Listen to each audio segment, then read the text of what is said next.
BJP has already started an informal exercise of identifying of ministers to be dropped and included. It is learnt that this was discussed at the meeting of MLA after the cabinet meeting at Porvorim on Monday.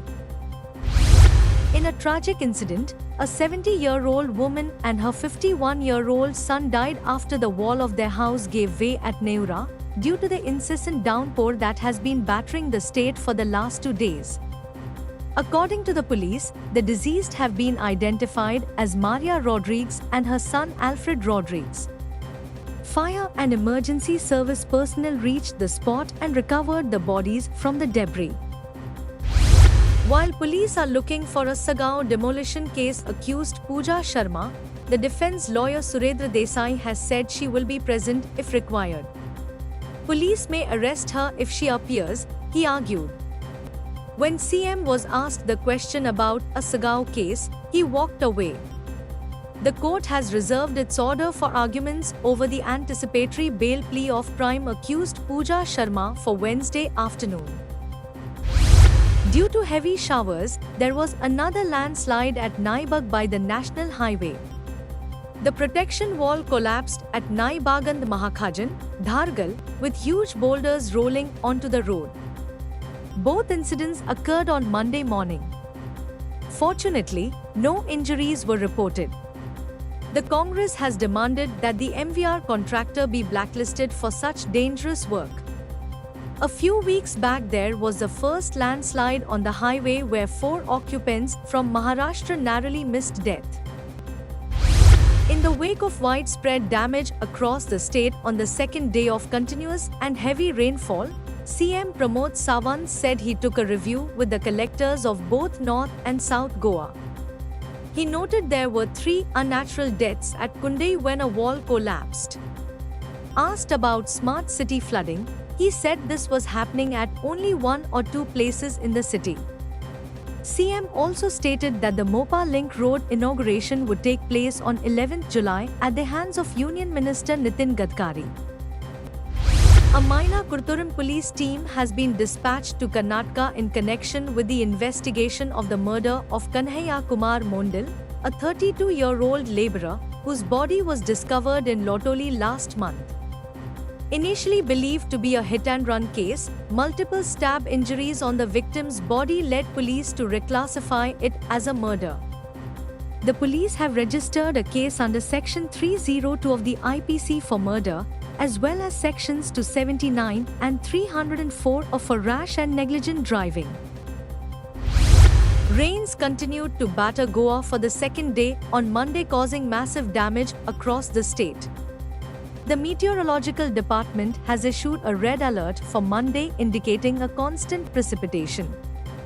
The department has also issued an orange alert for Tuesday and a yellow alert from Wednesday till Friday. Flooding of villages with rise in water levels, flooding of roads, landslides, trees falling on houses and road after heavy showers were reported from across the state. The Forest Department of Goa has temporarily banned the entry of both locals and tourists to all waterfalls in Goa for trails and trekking activities. This precautionary measure is essential to ensure everyone's safety and well-being during the challenging weather conditions. The decision follows the Pali waterfall incident reported on Sunday, where about 150 trekkers were left stranded due to a sudden rise in the stream's water level after heavy showers. Betalbatim residents have voiced strong objections against the issuance of occupancy certificates for a controversial housing project, and on Monday, locals prevented the village panchayat from conducting a site inspection for the project's occupancy certificate. Residents have demanded that the panchayat first address their objections regarding the project. A huge banyan tree fell on top of a house at Madhalmaj Masndrem on Monday morning. Fire and emergency services immediately went to the spot and cut the banyan tree and saved the house from major damage. The fire and emergency officers saved more than ₹2 lakh worth property. The road going to Miramar has been dug up once again due to drains blockage near Panjim Starbucks area. The drains were blocked due to the untreated soil water being discharged by a nearby construction site directly into the drains, leading to drain choke-up. AAP Goa chief Amit Palekar expressed his frustration by stating that the CM and Panjim MLA have destroyed the city. The heavy showers on Monday left not only the state inundated but also the Kala Academy, which has constantly been in the eye of the storm. Water was accumulated inside the Kala Academy as water was leaking through the floor. The soundproof flooring done in control room soaked all the water.